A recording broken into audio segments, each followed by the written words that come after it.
4 out of 22 Tottenham's passes into the final third yesterday. I'm surprised we had that many, to be honest. But look at them. Look what those successful ones were. Just these long passes, somehow finding all from inside our own half. How many actually in the Arsenal half? None successful. But how many even attempted? Like, very little. It's ridiculous, isn't it? Look at that. That is just embarrassing.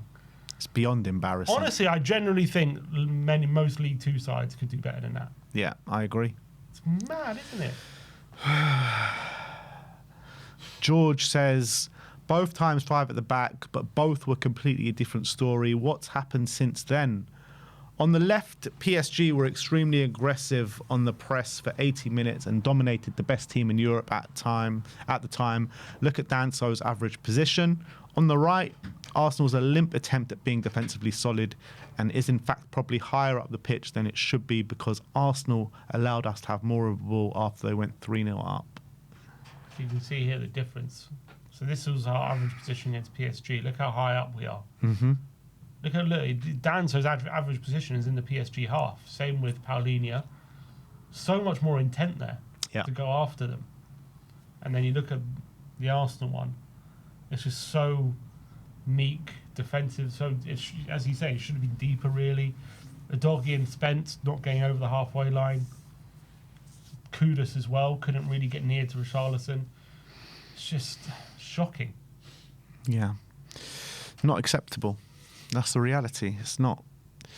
Jake Sanders says, Thomas Frank's reign incredibly similar to Nuno's at Tottenham. Beat Man City early. Truly awful defeats to Chelsea and Arsenal. Terrible football. Pragmatic manager. A sub-booed against Manchester United. Fans losing patience. Nuno's ended quickly. Frank's looks to be heading that way. Yeah, like I said before, there are a lot of comparisons and similarities that you can make between the early signs of the early stages of Nuno and now the same amount of games under Frank. And obviously, he's a manager who comes from overperforming for like a mid-table team as well. Same thing. Yeah, I mean, we were saying, it was weird, isn't it? After the Chelsea game, there was some articles which I didn't agree with. It was like, oh, could Frank be Nuno? I was like, no, it's way too early for that. All of a sudden, a couple of games later, and now we're talking about the very real possibility that could happen. Yeah. But, like, the complaints that we were having under Nuno was like, we can't get a shot on goal. We can't create chances. And that's the same thing that's happening at the moment. And as well, when we did win, it wasn't that impressive. Yeah. That's the same thing that's happening now. Yeah, albeit, like, now we do seem to score more goals under Nuno. That's the only difference, really. Then because the 3 wins under Nuno were 1-0 and they were scrappy. At least we scored a few, had more of a plan, but still, the way the trajectory is not good. Like under Nuno, like even in those Conference League games at home, like we were terrible. You know what I mean? At least like, against Copenhagen, we showed something. Fair. John Hotspur 1988 says 3-1 down, our throw in, their half, and look at the options. Nobody interested in getting involved. He ends up throwing it all the way back to Romero. We eventually lose possession and concede again. A shit show. Look at that, Everett Paulinho hiding. Where's like Kudus? Like where is he? Not in shot. Like no one just coming towards him and looking for the ball. It's like everyone's just scared and hiding. We've just got a goal back. You know, maybe you get another quick run, all of a sudden it's game on again, and no one's like even interested. Yeah. It's pathetic. And that comes, look, the player's got to take responsibility for that for sure. Yeah. Ed Ball saying, Eze's goal was beautiful, but I still don't understand why this isn't offside. The ball came through the middle where 2 Arsenal players were both offside and blocking the keeper's view. Yeah, I don't get that. I think it's so clearly offside. Like it's like a pretty blatant decision. Like if this was a costly goal, obviously this will be a much more of a talking point. Given how the game went, I don't think we can all complain. Anyone can really complain. But you got to say like that is a blatant offside. He's clearly blocking Vicario's view. He's in an offside position. It clearly affected Vicario's ability to save it as well. Yeah, it's mad. If I showed you both goals and asked you which one was ruled out and which one was given, and I show you the Liverpool goal against Man City and this one, it's just mad, isn't it? It's crazy. Colin Miller says, the fallacy within football which runs right to the top level is equating managerial overperformance with club suitability. Thomas Frank's job at Brentford was tremendous, but his style of play does not translate to the elite level, an environment in which he has no experience. I mean, it's hard to disagree with what we're seeing right now. But that's not to say that he can't turn it around. It's true. But the thing is, if you actually look at within the Premier League of managers who have made that step up, it's actually really rare that it works out. Like Poch is one example where it did. Yeah. But apart from that, there's not too many that actually have worked out. I'm trying to think. Other managers, obviously, Moyes didn't work out. Like Potter didn't work out. Potter. There's a lot of example. I can't remember. But I remember I posted an image. I don't know if I can find it, but it's actually quite rare that it does work out. Most of the time, they can't really get their tactics to a higher level. That's usually how it works. I think was it this? Yeah. So like Potter, Nuno to Spurs didn't work out. Moyes, Brendan to Liverpool, kind of as that worked out ish. I mean, he got them fighting for the title where they should have won it. He did, but he was there for 4 seasons. 3 of them were really bad, and one of them was decent. Hodgson to Liverpool, terrible. Harry Redknapp to Spurs, that's one that worked out. Yeah. Mark Hughes to Man City, not really. Sam Allardyce to Newcastle.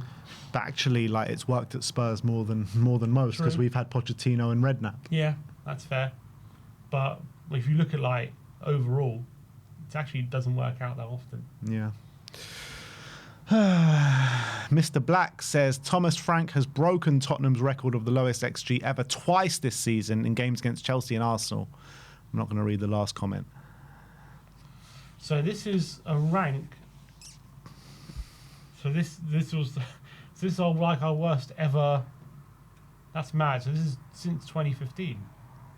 We have 392 games since 2015, and this is the rank for what it was yesterday. So. That's mad. So, Nuno never got a lower XG than these, man. Never. Which is mad, isn't it? Because we never had shots on goal with Nuno. Not just Nuno. This is a 390th out of 392. Yeah, but like Nuno was one of the worst of the lot because he got sacked after like 12 games. The only one that was worse than that was Frank against Chelsea. Yeah. That's damning, man. Damning. XG philosophy 0.02. Richarlison's scores with Tottenham's first shot. It was an incredible goal. Yeah, fair play to him. At least someone had a bloody go. You know what I mean? Like that was. We must be. We have something about scoring Wolvesies and derbies that we lose. Well, there's Lamella's. Yeah. There's that one. What else? Just those two. What is it about Spurs and catching David Herrera off his line? Pre-season and now this. Defoe. Remember Defoe in the 5-4? Oh, the 5-4, yeah, that was a great goal. We have something, a penchant of scoring great goals in derbies that we end up not winning. Yeah, you know what pisses me off, though? It's like this goal is going to be used in like compilations to get ourselves up for like North London derbies and stuff before games and stuff, like the Lamella one is. It's just like... We bloody lost those games. Apparently Richie posted his goal this morning. Did he? On his Instagram. Shameless. Ramon Vega says, what a shame we cancelled season 3. Ramon Vega. Ramon Vega is the big... I think he's a big advocate for Ingenue. Seriously. Maybe he should be manager. Ramon. Stick to his banking, I think.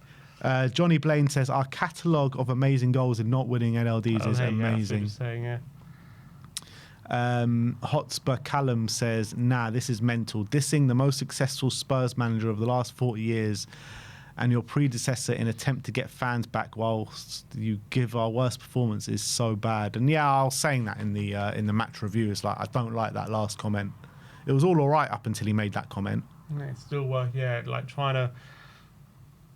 Yeah, he's trying to make excuses. Oh, look how bad! Like, just he's implying, oh, look how bad these players are. Look what I've got to work with. Like, we all know that the team should never be in 17th last season, and the team proved it by winning a trophy. Like they showed, like we're better than that. They went and won a trophy. Like, I'm not having it. I'm not having we're 17, so this is the best we can do. Simon Yemeni says, I'm sorry, but I can't get behind this way of playing. It feels cowardly, and it's boring to watch. I want to feel proud of how my team plays. Sitting deep with no desire to keep the ball or take the game to in our own hands doesn't do that. It just leaves me feeling ashamed. And that was the only feeling to come away from the game yesterday, was ashamed and embarrassed. Literally, that's the only feelings I felt last night. Yeah, and I think that's the thing. Like, there's like, if I understand, like, if your team, if they're building towards a way of playing which you can get behind, then yeah, you can stomach defeats a lot more. But when you're attempting to play like we did yesterday, and like that's the best you can offer, and we lose, like that's not going to be acceptable. Because even if it would have worked out, yeah, it would have been great. Don't get me wrong, if we would have got a point or something. But it's not like something you can say, oh, we can just do that again. That's like a way of play you can get behind. Like and then when you lose, there's literally nothing to cling on to, because you didn't even attempt to do anything. Like, if you're just new in a job and you're building a project like Frank is trying to do, like, you've got to at least try and do things in the way that you think you're going to build towards the future. Don't just do things because you think you might be able to nick a point here. Maybe in this game specifically, but I think in other games especially, like, is this the way you're trying to play? Is this like what you're trying to do, or is this like what you're trying to do now just to get points? Because that's never going to lead anywhere. Yeah, and I've seen much worse Spurs teams put up a lot more of a fight at that stadium, and just at Arsenal away in general. Like, we've seen terrible Spurs teams over the years take on Arsenal and do a much better job than we did yesterday. Much better. Age of Ange says, how do you play 7 defenders and still concede 4? The fixture was 2-1 last season with Archie Gray and Dragoshin starting at centre-back, Basuma as DM, Bergvall in midfield.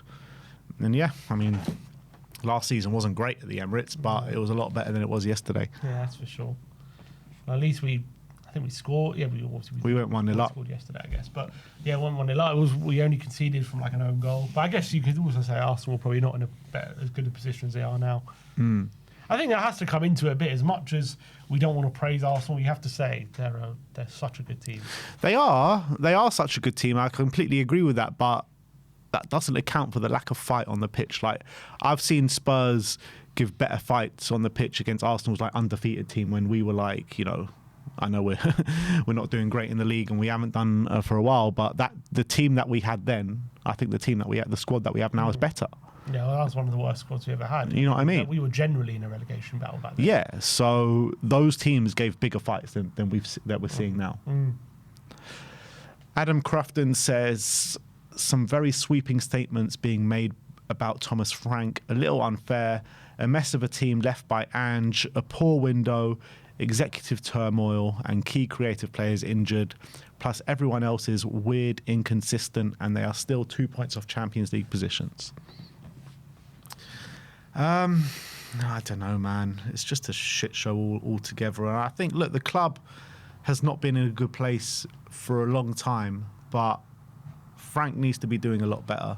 That's just the cold hard facts. You can't give excuses. And he said there's a comment here on that post. He says, however, he said, in a couple of big derbies, we've set up like a relegation team, desperate for a 0-0 with 0 attacking intent. We are better than that. And then he replied, I genuinely don't think the currently available squad is much better than that.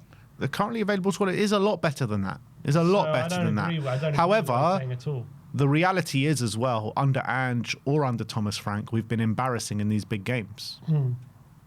That's just reality. Well, I would say at least under Ange, we gave it a much more of a fight. Like, even again, gave the game at the Lane, we were 3-0 down and we came back and we were much better in that game. Yeah. Last season, we lost 1-0 at home, but that was like a very Don't get me wrong, we were better, but we were still losing every time. Yeah, that's also true. But I don't think the performances were as embarrassing as what we're seeing. Yeah. Even the Chelsea games, like, I know we lost, but we were much conceding better. 4 a game. Yeah, but we gave much more of a fight.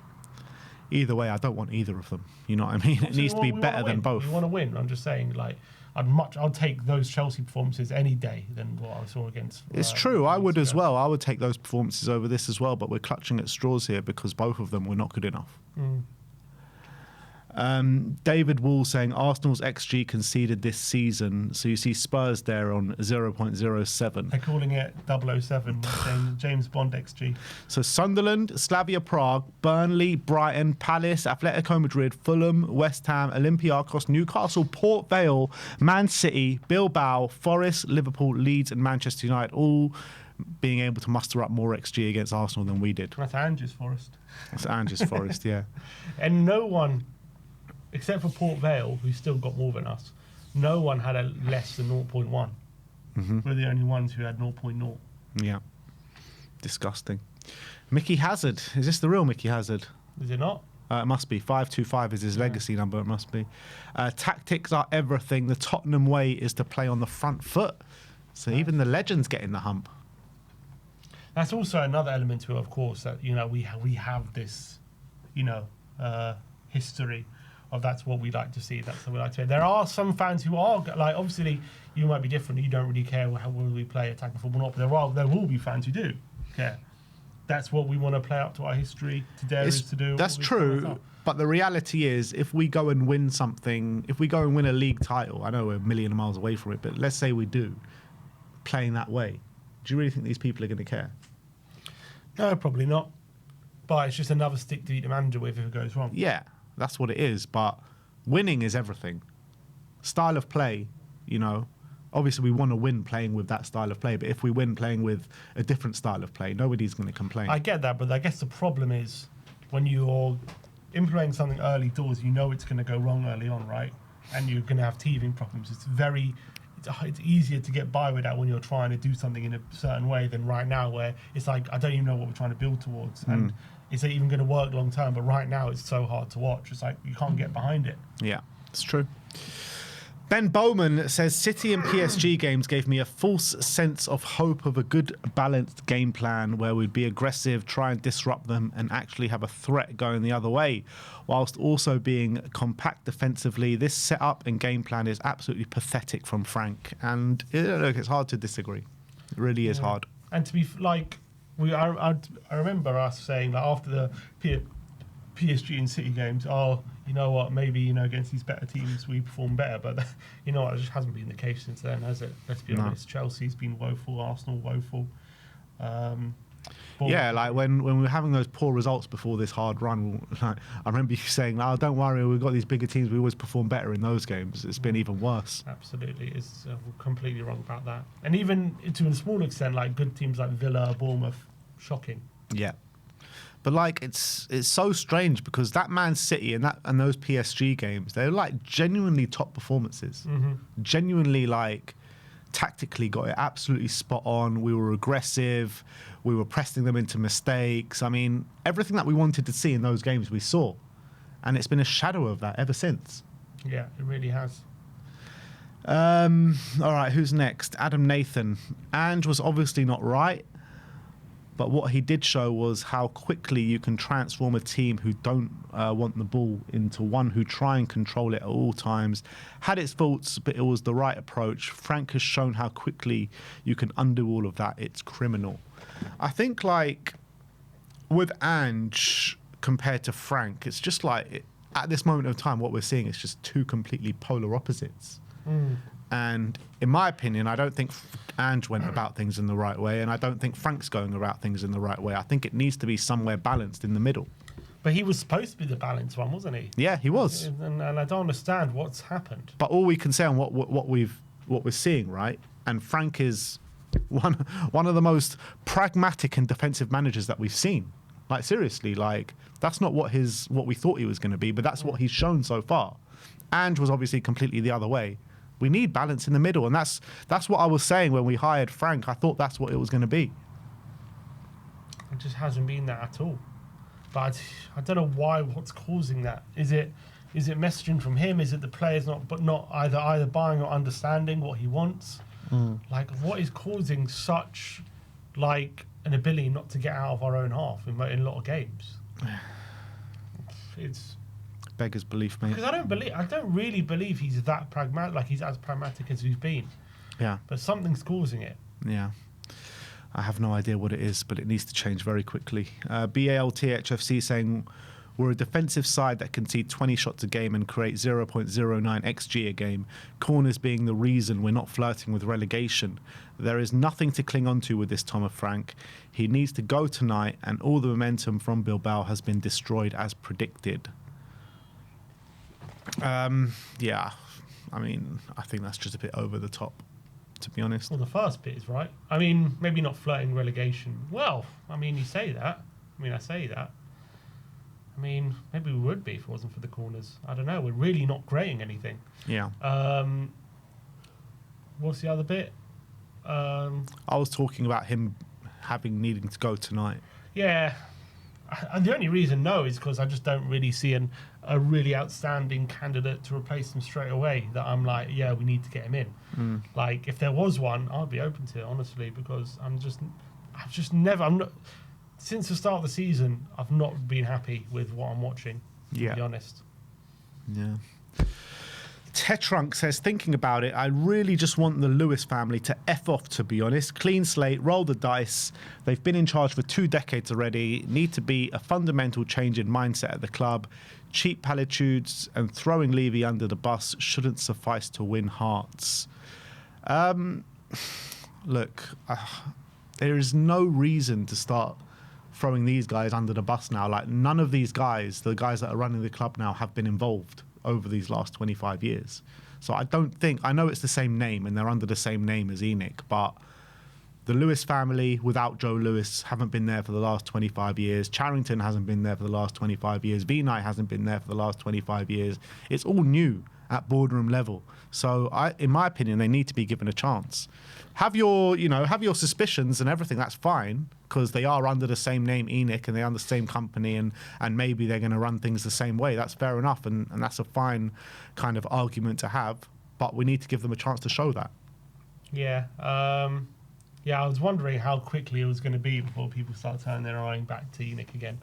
And a few fans I was seeing on social media doing it. For me, yeah, I think it's just a bit lazy. They spent quite a bit of money in the summer.